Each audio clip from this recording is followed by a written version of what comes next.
The Tao of Self-Confidence, episode 753.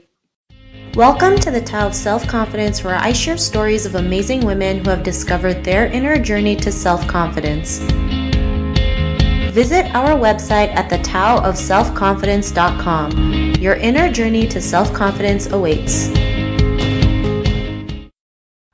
Well, hello friend. Welcome to the Tao of Self-Confidence, where I share stories of amazing women who have discovered their inner journey to self-confidence. I'm your host today, Sheena Yap-Chan, and today I have an amazing lady on the show today. She's a 21-year-old international singer, artist, and YouTube creator, and I'm really excited to have her on and share her story with us today on self-confidence. So without further ado, I'm going to introduce you to Reneé Dominique. Reneé, how are you today? Maybe you can fill in a little bit more by yourself to the listeners.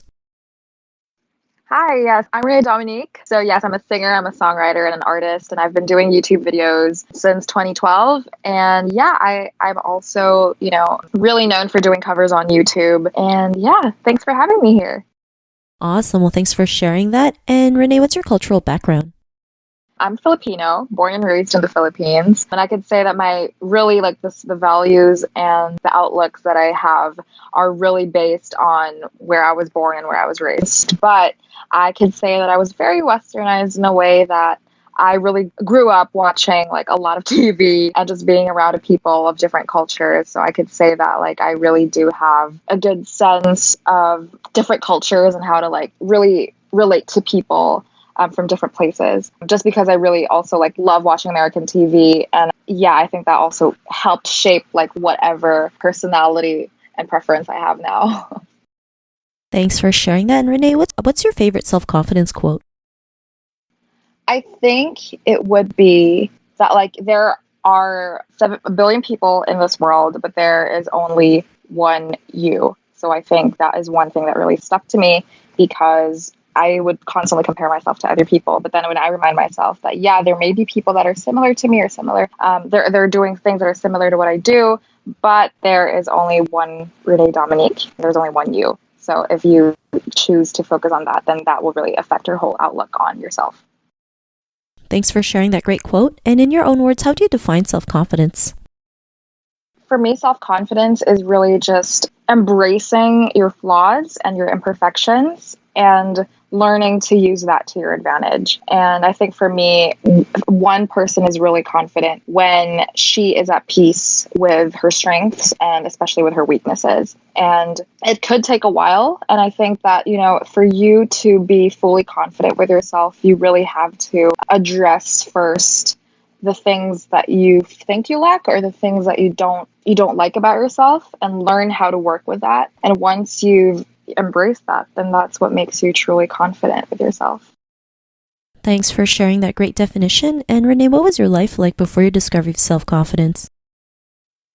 I was constantly comparing myself to other people. And like I said, I was very insecure. And I believe that I had to attain a certain level, or I have to be a certain someone to be accepted by my friends or by society. And I was insecure about a lot of things physically too. I wish I was a lot slimmer. I wish I was taller. And because I thought if I had those things, then I would be more confident and happy in my own skin. But then, like I said earlier, when I figured out that, when I saw that quote about having a lot of people in this world, but there's only one you, that's when I was reminded that, regardless of what I have or what I don't have, I have to work on what I have and use that to my advantage. As soon as I really set this mindset that I will just focus on what I can bring to the table, that's when, my outlook changed. And that's when I kind of started to be a little bit more confident, because I just focused more on my strength. So, which is in my case, singing and performing. So, yeah. Thanks for sharing that. And, was there any aha moments where you realized you can go out there and create videos and be who you are and have that singing career? Was there any aha moments? Yeah, I think my aha moments was when I saw how my videos were really like affecting people in a very positive way. And then they would tell me about like how, just listening to my songs bring them peace, or like help them go through like, an all-nighter, or help them go through a loss and all of that stuff. And I didn't really realize that like music would have such a big impact on people, especially like what I do. I just thought that like, hey, I just do covers on YouTube. How is this in any way going to affect people and what they're going through? But then, when I saw that and I realized that, whatever it is that I'm doing, this is a lot bigger than myself. And that's when I was like, yeah, like this is what I will do, and this is what I will work on, because whatever I'm doing is affecting people in a positive way. And I'd rather work on that and focus on that and improve on whatever I can in order to, to give people a better experience whenever they listen to me sing. Thanks for sharing that. And it totally makes a difference when you're doing something that really helps people, right? Sometimes we don't think what we're doing helps anybody, because sometimes maybe we don't hear anyone saying anything, but you just never know. People are silently rooting for you, right? And the more you keep showing up, the more people will come to you and realize like, oh my God, if I'm so glad you created this video. It helped me so much through some tough times. And, just doing that really makes a huge difference. And because of that, what's your life been like now? Exactly. I think I've become more at peace with myself and what I can and can't change. And like I said earlier, like I decided to focus more on what I have and what I can bring to the table, rather than what I think I should have or what I think people want me to have. And like in my case, it's really singing. So I'm going to work on that more, and just really trying to connect to people more in a more intimate, personal way, and helping them go through something. So that's what I'm going to focus on. And yeah, that's just, figuring out something especially that you're passionate about is one thing that will really help you in your confidence, because once you find something that you love to do, it also boosts up, how you think of yourself, because then you will realize that, actually I do have a purpose. There's something that I can actually do in this world because I love this, whatever this is, and it's somehow helping people in whatever way. So that's like how I think now after that discovery. But I still do have struggles. Like there are still times when I get insecure and when I get anxious about certain things. But just really, I try to remind myself that like I said, there's only one you in this world, and that's up to you on whether or not you want to nurture whatever you have. Thanks for sharing that. And to the woman who's listening to your episode, she may be in her own journey to self-confidence. What'd be that one tip you would give to her?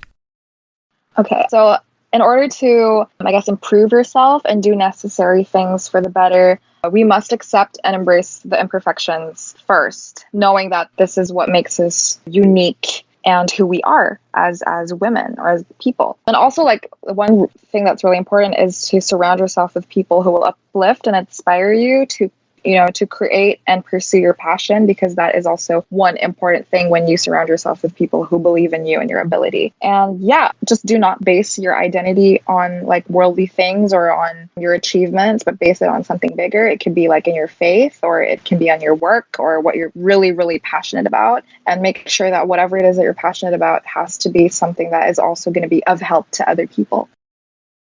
Thanks for sharing those great tips. And if our listeners wanted to get to know a little bit more about you and what you do, or check out some of your videos, is there any links or social media profiles we can connect with? Yes, please do follow me on YouTube. It is youtube.com/Reneé Dominique. And you can also follow me on Twitter and Instagram. It's @Hey, I'm Reneé. And also do like my Facebook page. It's Reneé Dominique PH. So there you go. Please do follow me. Thanks for sharing that. And to our listeners, if you want to connect with Reneé, you can also head on over to the taoofselfconfidence.com and search for Reneé's name. Her show notes will pop up along with everything else that we talked about. And I really just want to thank Reneé today for taking the time to share her story and tips with us on self-confidence. So thank you so much, Reneé. Thank you so much for having me, Sheena. Not a problem. It was really great having you on the show. And to our listeners, be on the lookout for another new episode of another amazing woman's journey to self-confidence. And we'll talk to you soon. Bye for now. Bye. Thank you for tuning in to another amazing episode of The Tao of Self-Confidence. Get your free audiobook by visiting our website at thetaoofselfconfidence.com. Your inner journey to self-confidence awaits.